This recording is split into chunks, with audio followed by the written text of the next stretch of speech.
800 feet below the surface. That's where a $4 billion submarine sits right now, its hull enduring more than 50,000 pounds of pressure on every single square foot. 137 sailors live inside. They eat, they sleep, they work. And every second they're down there, the ocean is trying to crush them. Here's what keeps them alive. This isn't just about thick metal. This is a technological fortress built on two radical engineering decisions that most people have never heard of. The first, a submarine actually has two hulls, not one. The second, the shape you see from the outside isn't the shape protecting the crew on the inside. And when something goes wrong at depth, when the pressure equalizes and nitrogen floods into their bloodstream, sailors have minutes to execute protocols that determine whether they surface alive or die from bubbles forming in their own tissues. This is how life survives the extreme pressure. 50,000 pounds per square foot. Stand in your living room. Now imagine the weight of 6 full-size cars pressing down on every square foot of floor around you. That's the reality at 800 feet below sea level, the minimum operating depth for U.S. Navy nuclear submarines. But here's the paradox. Inside that pressure environment, sailors breathe normal air. They move through corridors at atmospheric pressure. They sleep in bunks, work at stations, eat in the galley, all while the ocean outside is exerting a force that would instantly collapse a commercial airplane fuselage. How? The answer starts with understanding what pressure actually does.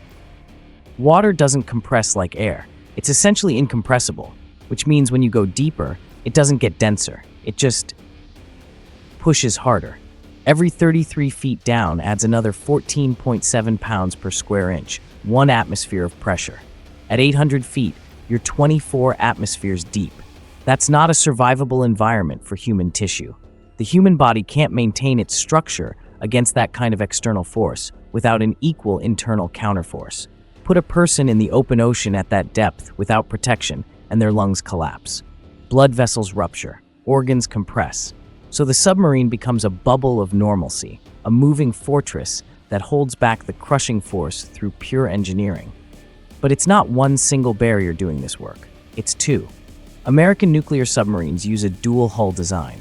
There's an outer hull, the shape you see in photos, the one cutting through the water. And then inside that, there's a second hull, thicker, reinforced, separated from the outer shell by empty space. This isn't redundancy for safety. It's division of labor. The outer hull handles hydrodynamics, the smooth, streamlined shape that lets a 560-foot, 19,000-ton vessel move through water without creating drag that would slow it to a crawl. It's relatively thin. It doesn't need to be stronger than that, because it's not designed to be the primary pressure barrier. The inner hull, the pressure hull, that's the real guardian. That's where the 50,000 pounds per square foot stops. That's the wall between breathable air and crushing death. And everything about its design, from the material to the geometry to the way it's assembled, exists to hold that line. Between the two hulls, mostly void. Empty space. Tanks for ballast water when the sub needs to adjust depth. Some piping, but primarily it's a buffer zone. A gap that lets the outer hull take the initial hydrodynamic forces, while the pressure hull focuses entirely on containing the internal atmosphere. Look, this separation creates the first layer of defense against the ocean's immense power. The outer hull keeps the water flowing smoothly. The inner hull keeps the crew alive. And the space between them ensures that neither has to compromise its primary function. But the real question, the one that determines whether sailors come home, is this: how strong does that inner hull actually need to be? The outer hull looks impressive. It's the silhouette you recognize, the long black cylindrical shape topped with a sail tapering at both ends. From a distance, it seems impenetrable. But walk up close during a dry dock inspection and you'd realize something surprising. It's thin, comparatively.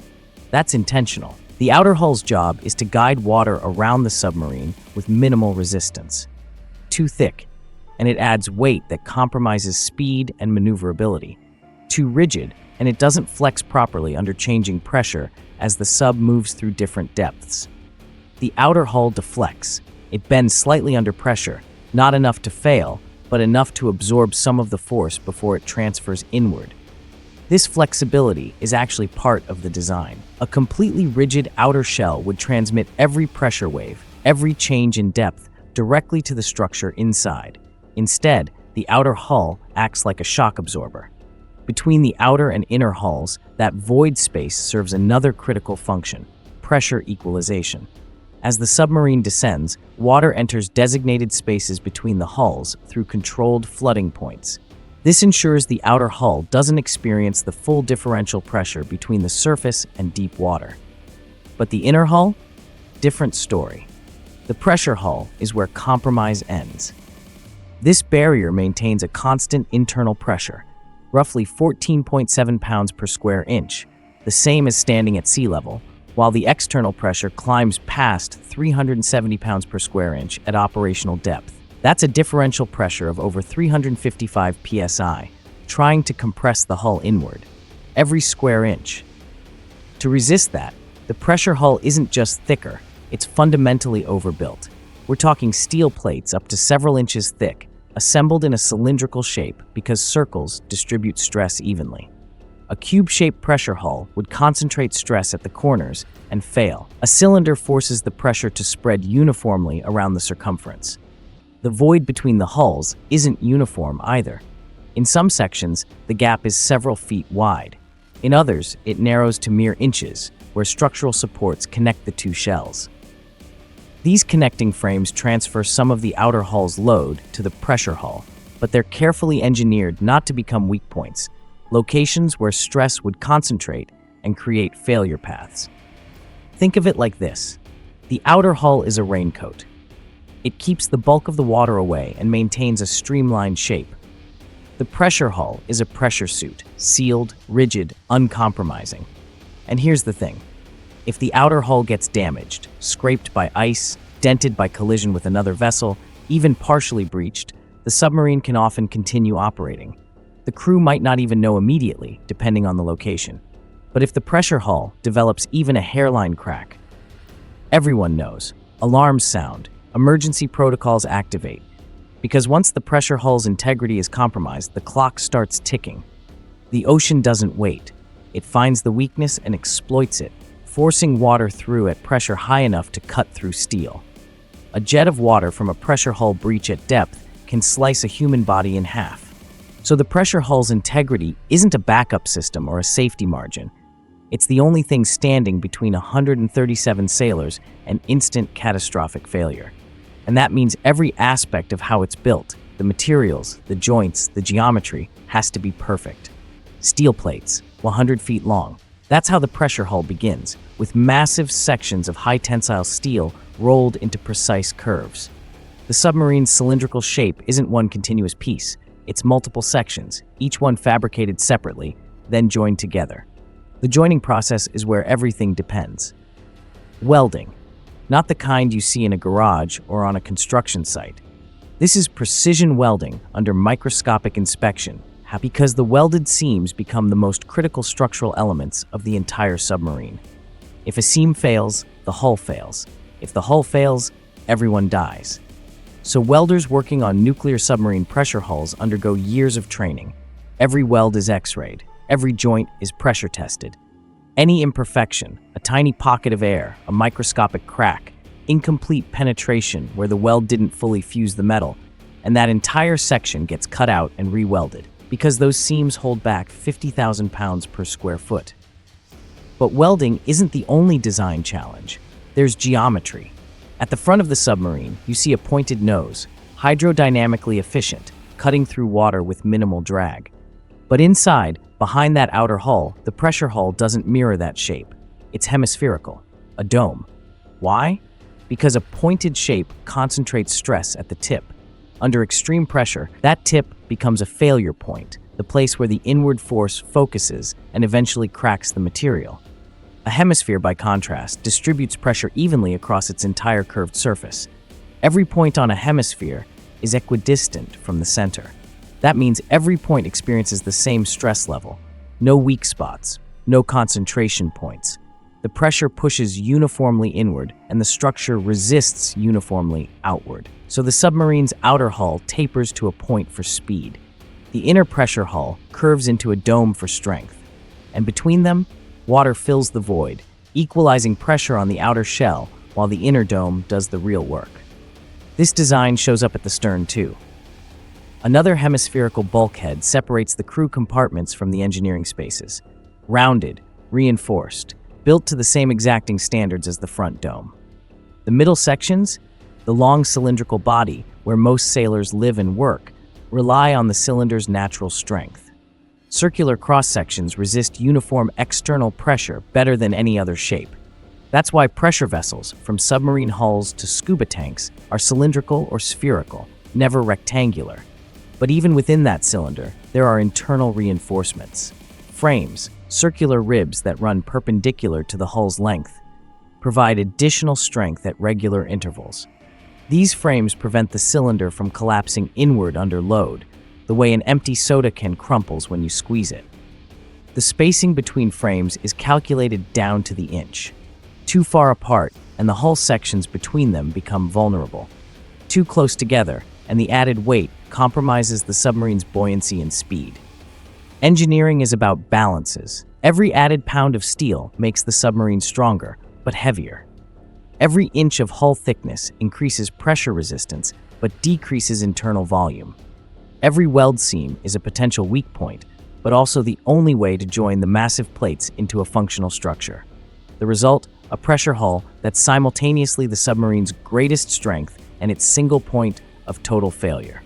Perfect in design, unforgiving in execution, and entirely dependent on human precision during construction. But here's the reality: the engineering can't eliminate. No matter how strong the hull, no matter how perfect the welds, the humans inside remain vulnerable.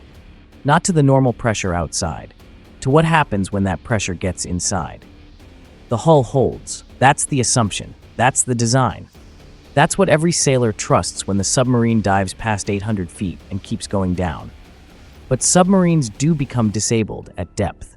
Collisions, fire, flooding, mechanical failure. When a submarine loses power and can't control its depth, it sinks until it reaches crush depth, the point where external pressure exceeds the hull's design limits. Or it settles on the ocean floor if shallow enough. And if the hull floods, pressure equalizes. The inside matches the outside, 50,000 pounds per square foot on both sides of the hull. No more differential pressure, no more crushing force trying to collapse the structure inward. The submarine stabilizes. But the crew? They're in immediate lethal danger. Here's why. At normal atmospheric pressure, 14.7 psi, the nitrogen in the air you breathe stays dissolved in your blood and tissues at safe levels. Your body is designed for this, but increase the pressure to 370 psi, and nitrogen behaves differently. It saturates your tissues. Every breath you take at depth forces more nitrogen into your bloodstream, which then diffuses into muscles, organs, fat, bone marrow. The longer you stay at pressure, the more nitrogen loads into your body. And that's not immediately dangerous. Divers do this routinely. The danger is the ascent. When you return to lower pressure, that dissolved nitrogen wants to come back out of your tissues and return to gaseous form in your lungs, where you can exhale it. But if you ascend too fast, the pressure drops faster than your body can off-gas the nitrogen through normal respiration. Bubbles form inside your body. This is decompression sickness, DCS. Nitrogen bubbles in your bloodstream, in your joints, in your spinal fluid. Small bubbles cause pain, the classic the bends, where joints ache as bubbles expand inside them. Larger bubbles cause paralysis when they lodge in the spine. Even larger ones cause strokes when they reach the brain. And the most dangerous scenario? Air embolism. If a bubble enters an artery and travels to the heart or lungs, it can block blood flow entirely. Cardiac arrest, pulmonary failure, death within minutes. So here's the situation. Submarine disabled at depth, hull equalized to ambient pressure, crew breathing air at 370 psi. Their tissues are saturating with nitrogen every second, and their only path to survival is ascending 800 feet to the surface, a journey that will drop the pressure from 370 psi back to 14.7 psi. If they ascend slowly, they run out of air before completing the decompression. If they ascend quickly, nitrogen bubbles form and kill them. Neither option is survivable without intervention, and that's assuming they can even get out of the submarine. A flooded, pressurized submarine at depth is a death trap. Hatches that were designed to seal against external pressure now have equal pressure on both sides. They can be opened, but only if sailors have the strength to move them manually without hydraulic assistance. Darkness, cold water, rising CO2 levels as air becomes contaminated, hypothermia setting in within minutes. The human body wasn't built for this. Every submarine crew member knows this. They train for it. They drill emergency procedures. They practice escape protocols in pressurized tanks on shore, experiencing controlled ascents so they understand the physiological sensations of decompression. But knowing the risks and surviving them are different things. That's where the final layer of survival engineering comes in, not the submarine's hull, but the protocols designed to extract sailors from a disabled sub and get them to the surface alive. Two paths to the surface, two very different survival rates. The first, submarine rescue via rescue bell. A specialized vessel, either a submarine rescue vehicle or a deep submergence rescue vehicle, descends to the disabled submarine, mates with a hatch, and creates a sealed transfer chamber. Survivors move from the submarine into the rescue bell without ever being exposed to the full ambient pressure of depth. The rescue bell ascends slowly, controlled, with survivors inside breathing air at near atmospheric pressure the entire time. This method creates minimal physiological risk.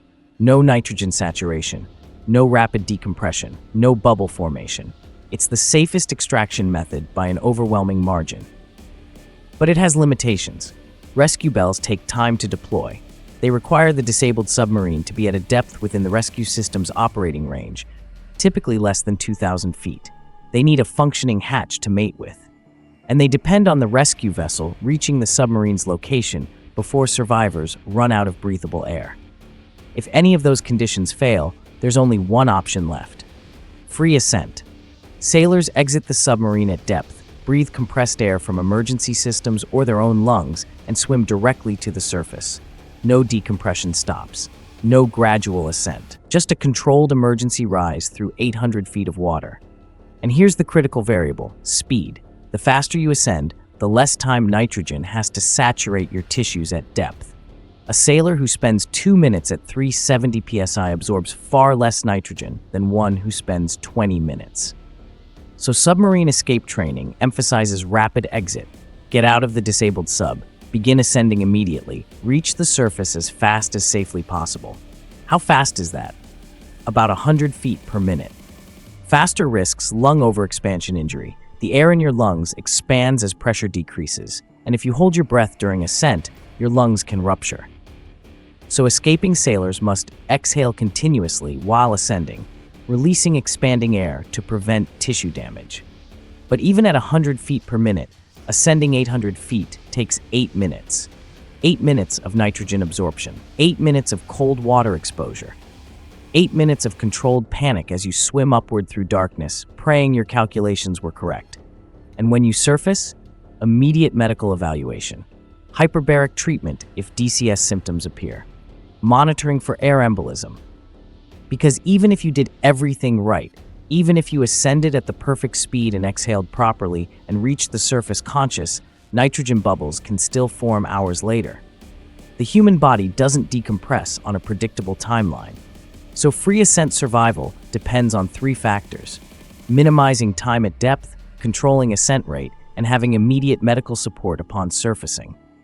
That's why submarine escape training happens in specialized facilities, pressurized water towers where sailors practice the entire sequence under supervision, experiencing the physiological stress in a controlled environment before they ever face it in a real emergency. Because when the hull equalizes and the ocean comes inside, there's no time to figure it out. You either know the protocol or you don't. You either execute correctly or you die. And the $4 billion submarine, with its dual hulls and precision welds and hemispherical bulkheads, can't help you anymore.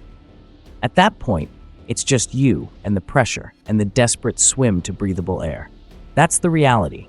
The submarine's engineering keeps sailors alive 99% of the time. The hull holds, the pressure stays outside. Life continues normally inside a technological marvel designed to defy the ocean's crushing force. But the 1%, the catastrophic failure, the flooded compartment, the disabled vessel sitting on the seafloor. That's when engineering gives way to human endurance, when training becomes survival, when every decision made during construction, every drill practice during deployment, every protocol memorized during safety briefings, all of it collapses into a single moment. Can you reach the surface before the nitrogen kills you? 137 sailors live with that question every day they're submerged. And the reason they volunteer for it, the reason they descend into the extreme pressure and work and sleep and trust their lives to steel plates and welded seams, is the same reason the submarine exists at all. Some missions can only be accomplished in the deep.